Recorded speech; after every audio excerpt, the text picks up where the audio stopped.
Spooky season rolls on. I'm Spooky Lou. You're watching the Roni.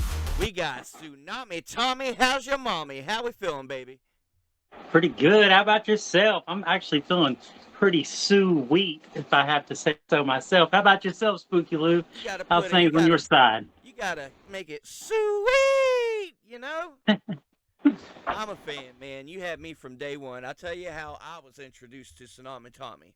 I was running a little promotion called EIW. I had this crazy guy named Mr. Sand. He was hilarious. He was always doing wild shit on the Facebook. All of a sudden, some other crazy person I never heard of, Tsunami Tommy, popped out, and here you are live in the flesh. You're real. I mean, so's Mr. Sand, but it just blows my mind. I see you reffing matches. Boom, now we're having matches. How's things going right now for Tsunami Tommy?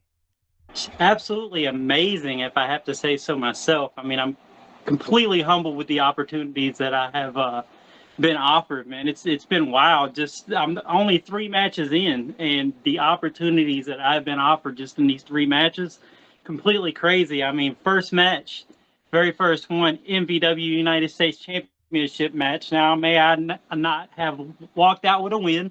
It is what it is. The opportunity was obviously presented to me because, the people in the back seen something in me, or they wouldn't have put me out there for a championship match. And there was a Then I have a build battle to it, bro. royal. Then I have a battle royal at ACW. Odds completely stacked against me in that. I mean, it's every man for himself. And, as a referee, I'm completely out of my element, coming from referee into the ring uh, in a battle royal. I didn't know what to handle. I didn't expect the people to attack me that attacked me, honestly. Who And got you? it was Gen Z and James Frost that eliminated me, and it was no hard feelings, man. It was every man for himself, and they did what they had to do to, continue in the battle royal. So Gen that was a Z. wild experience. See, I like Frost, but I can totally see that from Gen Z. I'm sure he hit you from behind. I bet you $1,000,000 he hit you from behind. Yeah, he did. Yep. Yep, that's what he does. Piece of shit. Yep. But, no, bro, what was cool about it, there was a build to your debut match. You could watch it on social media, this rivalry with Paul Bryant. Right out the gate, you're working with Paul Bryant and going for the U.S. title. Tell me what it was like working with that guy.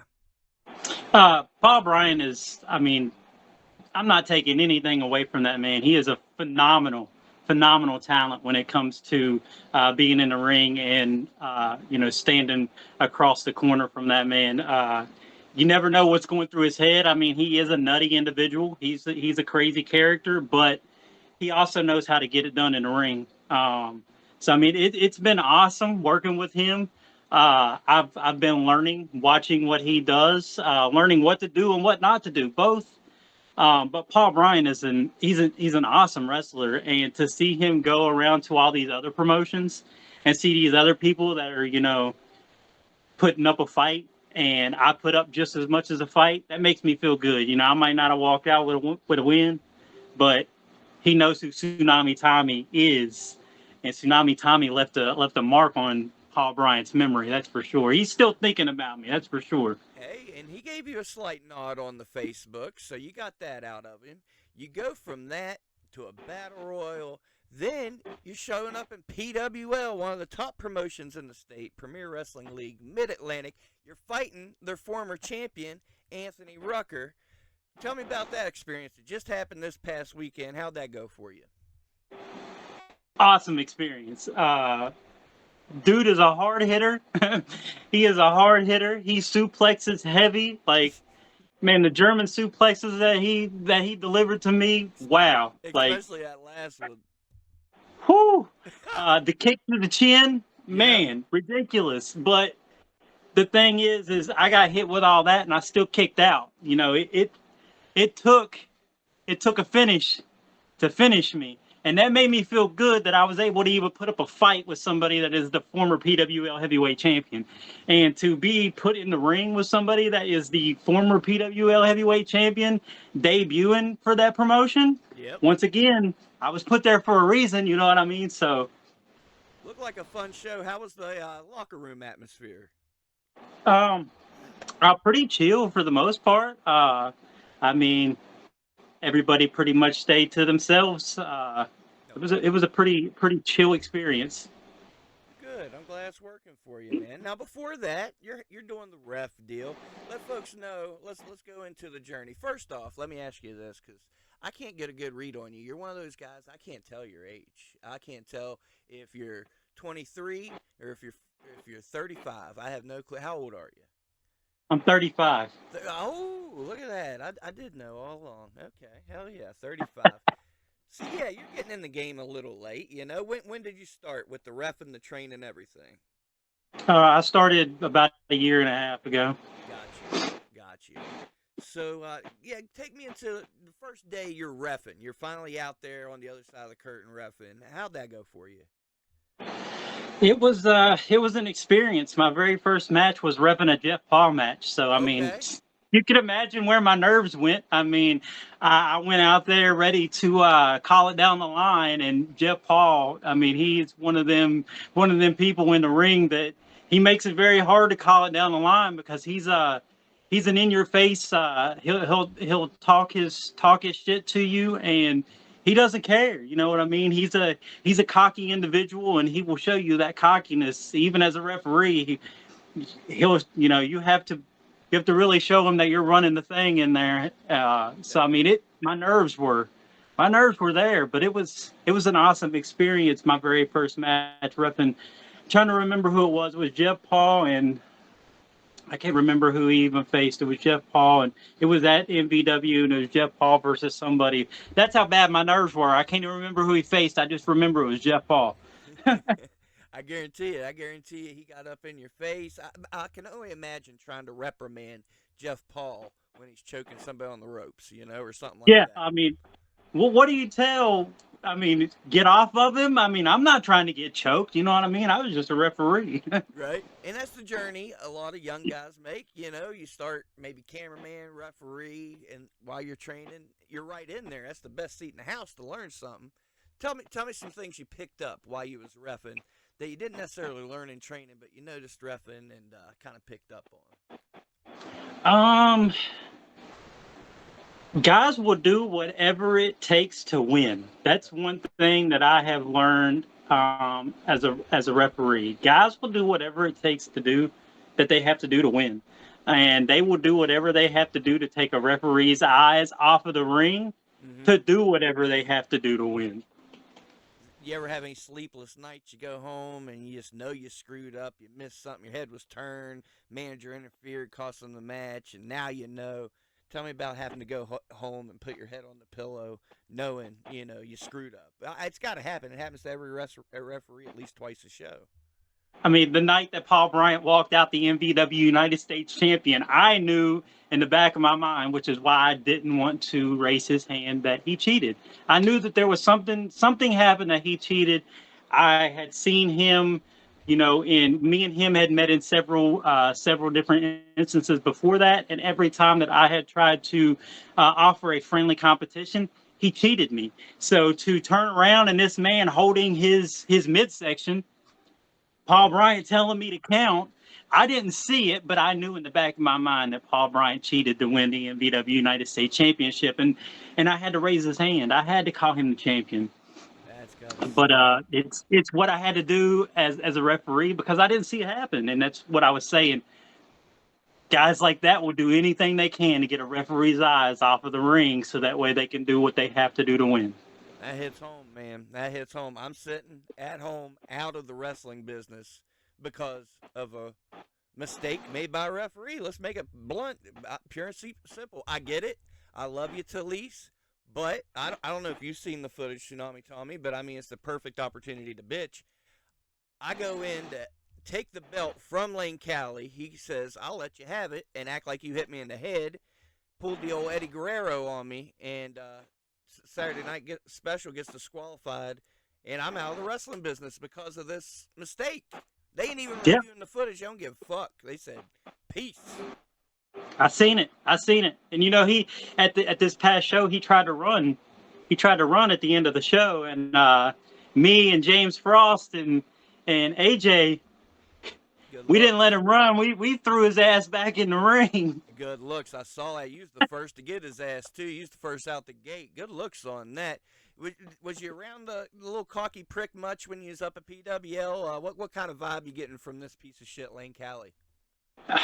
He's an amazing talent. Very talented in the ring. One of them guys that is, man, he will screw you up in the ring. Do not take your eyes off of him. He will mess you up in the ring. But man, there's a certain level or a certain line between cocky and confidence, and sometimes I think he walks a little more on the line of cockiness Yeah. than confidence.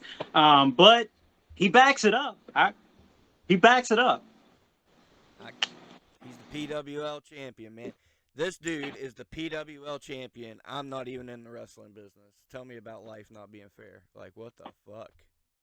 Right? What a road to go down. All right, all right. This is about you. We're having a good episode. It's spooky season, right? Right. Yeah, man. We've been rocking and rolling on the podcast.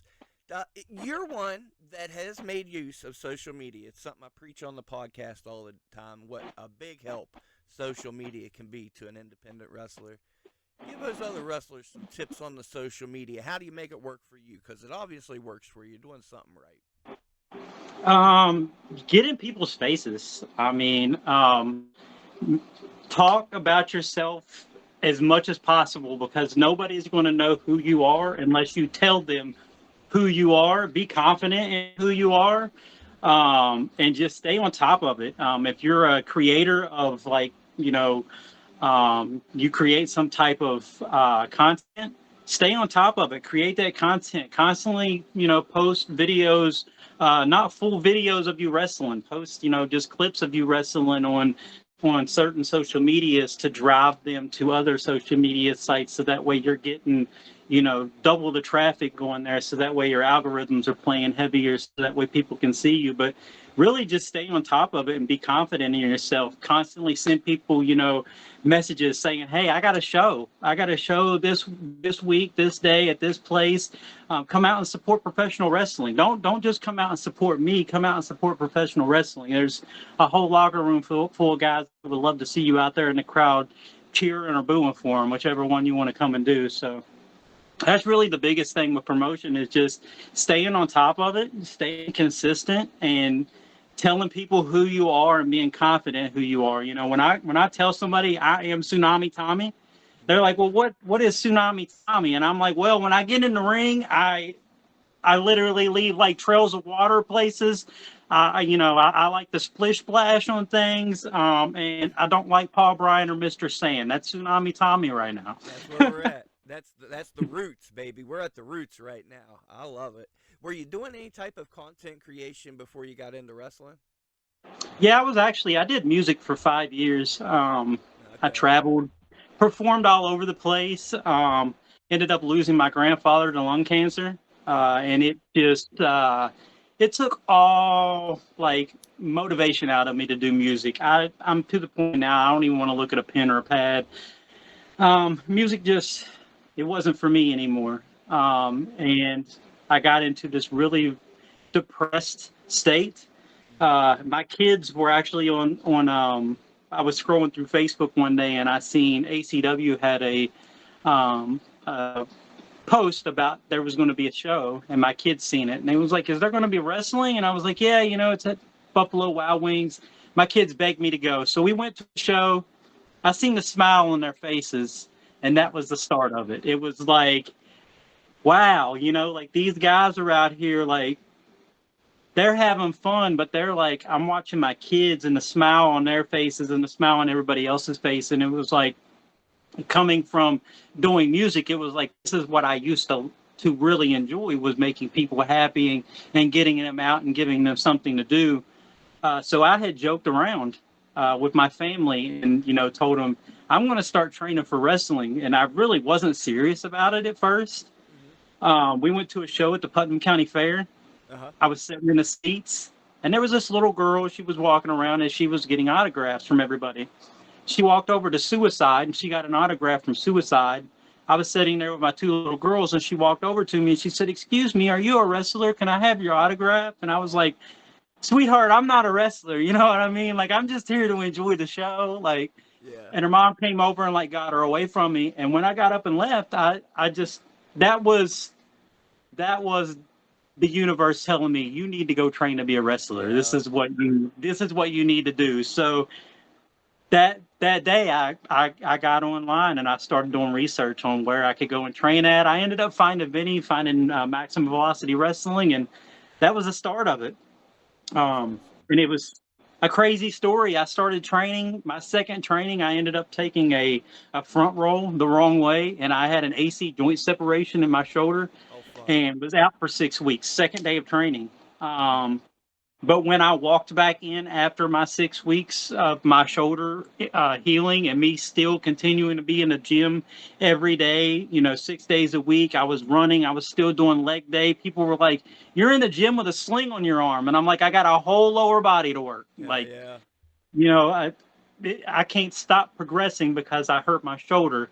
And when I walked back into training, Sean Baker, my trainer, he was like, "I knew you wanted to wrestle when you were made for this the day that you walked back into training after your injury, because it takes a real nut to walk back in here after an AC joint separation and be like, let me do it again." Yeah, bro. Especially, after 30, man, it takes a little longer to heal and everything. Props to you. I didn't know that. Yeah. Yeah. And man, back to your point about seeing the smiles on faces. If there's anything I'm going to miss, if there's anything I loved, when I was shooting video, there'd be times I would look and see the kids smiling and kids having a good time. I would get shots of it. And not just the kids, the parents. Now the parents are smiling. I say it all the time. We're putting smiles on faces. That was the fun part. The last Mononga show, there was local people that I knew that came specifically because they knew I was on the show, and to see them enjoy it. That's what it's all about, man. I'm gonna miss that. And it's gonna continue to happen, So I'm all for it. Please go out there, put smiles on faces. What about the other side? Have you seen any incidents in your times yet of fans getting pissed off and being crazy with the wrestlers? Oh yeah, for sure. I mean, I see that at almost every show. Yeah. I love it though. I think it's great when the fans are so pissed off that they are ready to rip the throat out of somebody that is, a heel, because they're doing a good job. Right. They are getting them people pissed, and they are doing their job. They're not there for a good time. You know what I mean? They're there to get a job done. A 1, 2, 3, collect belts and get out of the way. I don't care if you like them or not. So I like seeing that. It takes a lot. It takes a lot for a man to walk around and be okay to be hated. It Right. does. Yeah, and it hurts the merch sales. For some. It it, Some it promotes are hurts. still selling merch out the ass. I hate them, even though they're Chris. Right. What Again, life ain't fair, but we'll be all right. Who you seeing out there when you're wrestling on the scene? Who's impressing you? Um, the Tater Gang, No man, the doubt. Tater Gang, Noah Ray, Scotty Anderson, great talents. Two people that will mess you up in the ring. For sure. Yep. Logan Taylor, terrible attitude, but man, he's got a hell of a punch on him. I tell you that. Undeniable right now. Man, what a year for him. Now that I look at it, like it's been his year if it's been anybody's year. For sure. Paul Bryant, I can't take it away from Paul Bryant. I don't like the guy's attitude, but I also don't want to see the guy fail. He's making moves. He's doing TV tapings and wrestling for championships and making towns. Yep. Man's making moves. So Paul Bryant definitely killing it. Sean Baker, my trainer, he's a reigning KWF champion for I don't even know how long now. Like he's had the belt, KWF belt, for a long time now. Getting the Roman run. Right. Yeah, he's got a Roman reign going on there. No doubt. Hell yeah, man. No, the area's blessed right now. We have so much good talent. We're finally hitting the radar. Bro, we even got a PBS documentary coming up. I can't wait to watch that. I think that comes out in I December. know it's crazy the eyes that is getting on the independent scene. I think it's amazing. There's so much talent in the indies. Guys going out there and like I always said this. I always liked watching uh, sports before they got to that top professional level, like the NBA, the NFL, things like that. The people have already made it to the top. Yep. So I feel like they don't try as hard sometimes because they've already made it to the top. Yep. So when you watch sports like, these semi-pro teams or these college teams, these guys that haven't made it to that professional level, the independent scene, these guys are going out there and doing things that are absolutely insane for 20, Busting their 30, ass. 40, 50, 60, $70 Right. and doing stuff you'll never see on TV. And a lot of them not getting hurt doing things that you'll never see on TV. I mean, it's crazy. The talent. I've said this to a lot of people. There's too much talent stuck in poverty. That's what's wrong with sports and everything. There's too much talent stuck in poverty. It takes too much. People, want too much money to promote yourself. You look at some of these social media promotions and stuff, and like you have to pour thousands of dollars into Yeah. Facebook for them to promote you or something. You know what I mean? And it shouldn't be like that. If I give Facebook $100 as an independent wrestler, like they should blast me out there to at least my whole friends list. You know what I mean? Yeah. You got to. That's why I don't have money. You got to just keep going and grind and grind and grind. Speaking of Facebook, here's a real funny quick story. I look at my phone this week and my notifications. It said to claim your $500. We need your financial information. That's my notifications from Facebook. It's not a scam. I'm like, dude, $500. Okay, I need to put my bank card in. So I start looking Right. at the details. You little shady fucks. $14 is what they owed me. I told them kiss my ass. But man, That's had my ridiculous. hopes up. Thought I was getting $500. Right. Has nothing to do with anything, but it reminded me, and I wanted to put it out there. By God, they fooled Lou. They fooled me. Damn it. But They back will too. to huh? What'd you I say? said they'll try to too, just to try to get your banking account information. Sons of bitches, dirty bastards. Are you having fun while you're out there? You enjoying the ride? Oh yeah, absolutely. I said this after my first match. When I did music, I didn't enjoy the ride. I tried to rush it too much. Yup. With wrestling, I am enjoying this. I'm 35 years old, just getting into the business. The only person that's ever been this old that got into the business was Diamond Dallas Page, and I'm clearly not Diamond Dallas Page. So I'm just in this to have fun. I'm in this to put smiles on people's faces. I'm in this because I have a passion. I have a joy for it.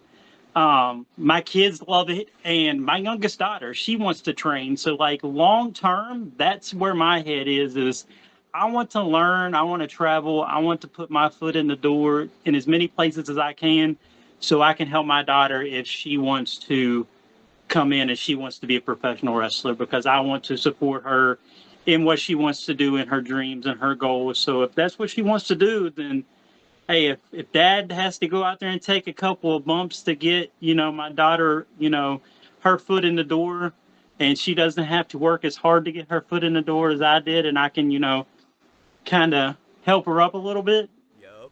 that's that's what it's all about. I dig it. I say it all the time. Maybe I wasn't sent here to be somebody special.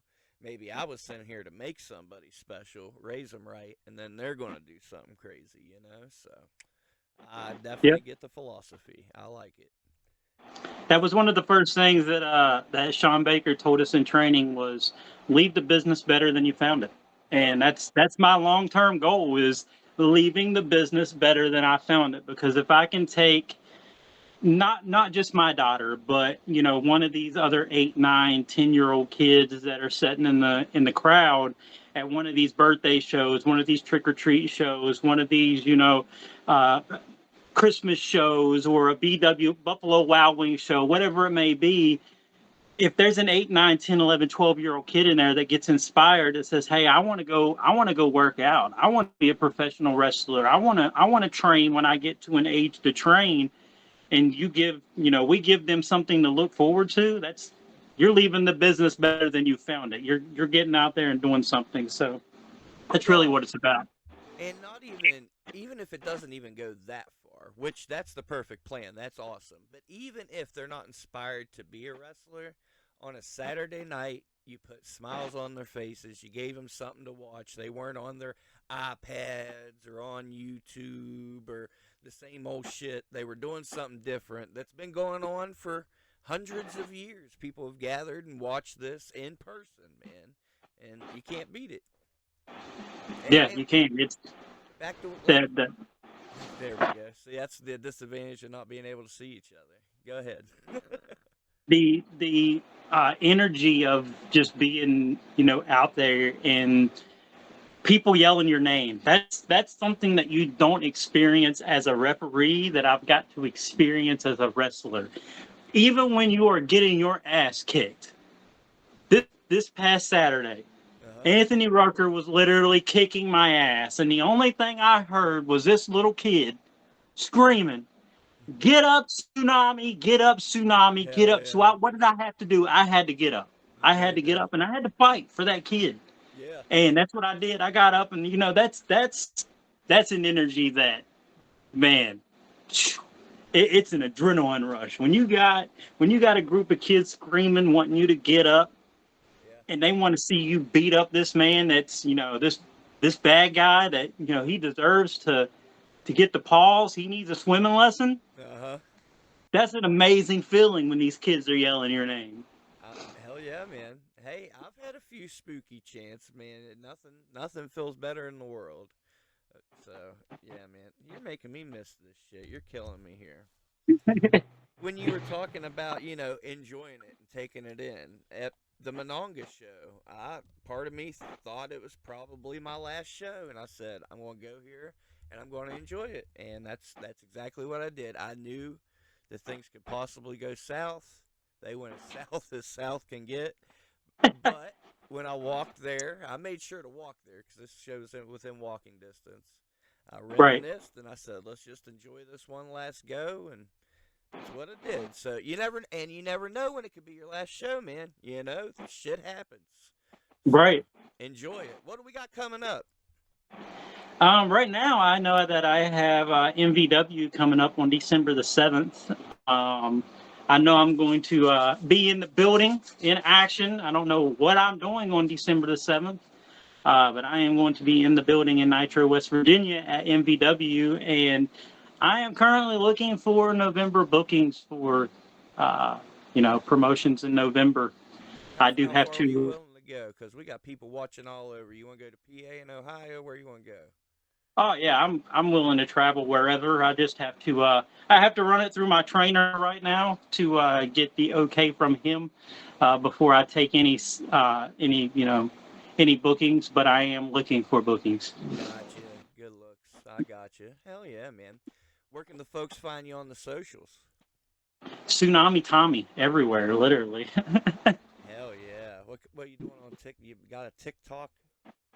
Yeah, I got a TikTok. I post some wrestling videos over on TikTok. I actually just posted a video not too long ago of my trip up the Bluefield. I haven't put any videos of the match on there yet, but I have videos of my trip up the Bluefield. Amazing trip. The leaves, watching the leaves change colors, traveling from, because I live really close to Huntington, so it was about a 2.5, 2 hour and 45 minute drive for me up there. Gotcha. uh, Beautiful, beautiful drive. My kids were with me. I told them, I said, y'all take this in because people literally drive clear across the country to come to West Virginia to watch the leaves drive and see the leaves change in the mountains. Yeah. Uh, Oh, Beautiful, beautiful. I have seen this state in the past 2 years, man. I've hit those roads and seen Bluefield and seen Huntington and seen places I've never seen in West Virginia. I mean, it's corny, but we got a beautiful state, man. I'm always just looking at the mountains, like you said, the leaves, and We keep it clean. It don't look all, I'm sure once you get on the back roads and stuff, it looks a little rough. But man, if you're just, and I tell you what, Rucker, he would take a lot of back roads too. So I saw the back roads, believe me. So we got a beautiful Oh state. yeah, That's half the fun. yeah. The back roads are really where it's at in West Virginia. I mean, they are a little rough, but man, talk about like just a real like out in nature type of feel. Like that's all it is. Like Yep.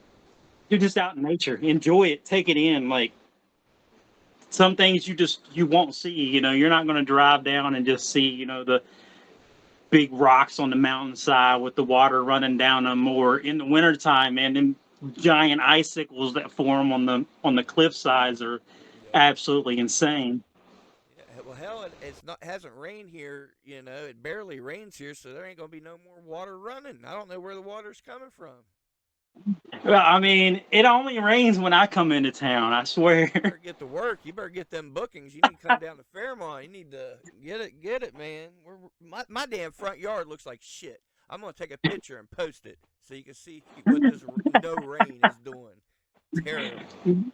We need some rain. I'm gonna have to get on the horn and call the boys and tell them we need a tsunami in town. Yeah, please do. Please do. Please do. Hell yeah. In a perfect world, who's Tsunami Tommy getting in the ring before the end of the year? Um, hmm, man, that's a hard question. I give you three. Anybody that I can get the opportunity to stand across the ring with, I'm not turning them down. I don't care who it is. As we've seen, I mean, I've been in the ring with multiple people, Yeah.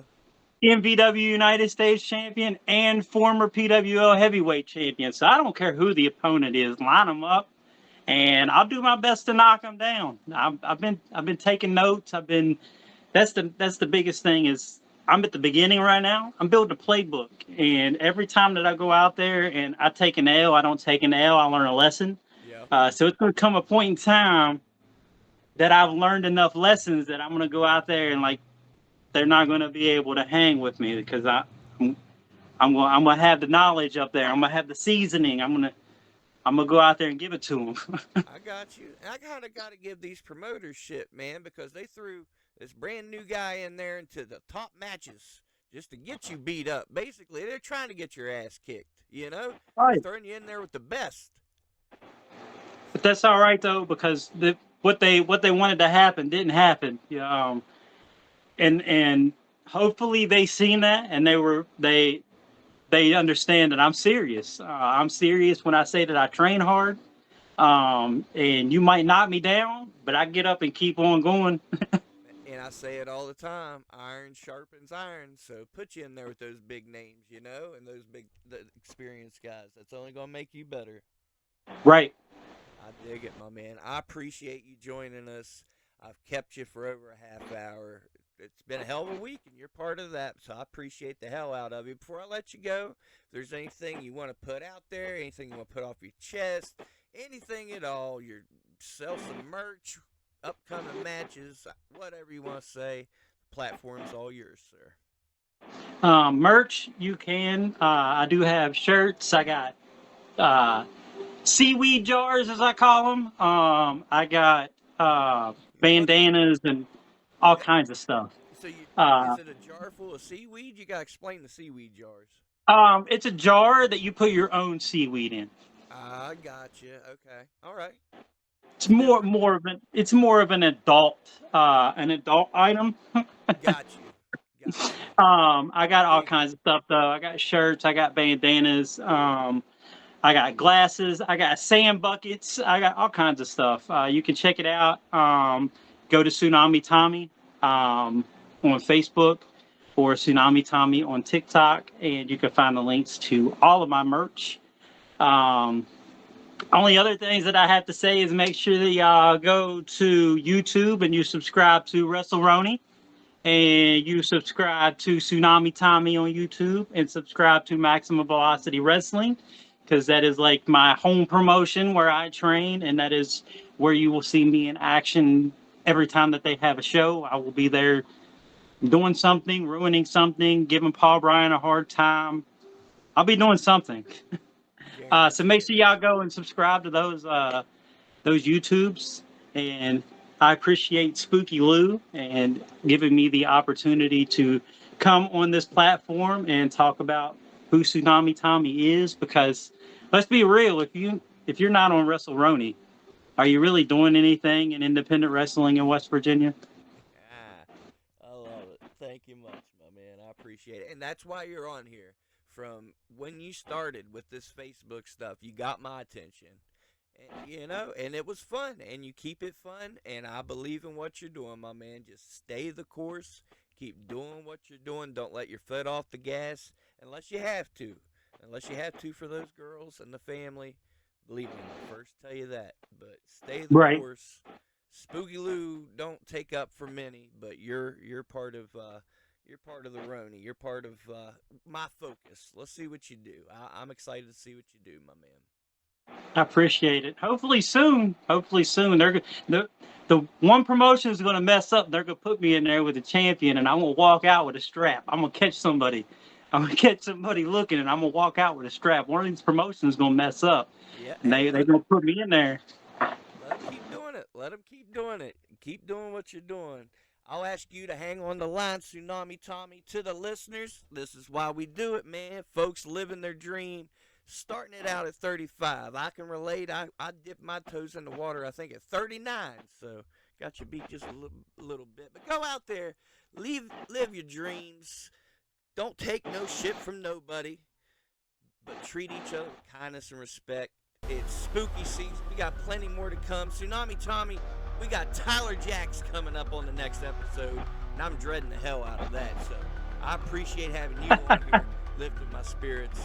Thank you much, sir. To the listeners, hang in there. I appreciate the hell out of your positive messages, comments, all the support. Spooky loves you. We're going to see you on the next one. We're out.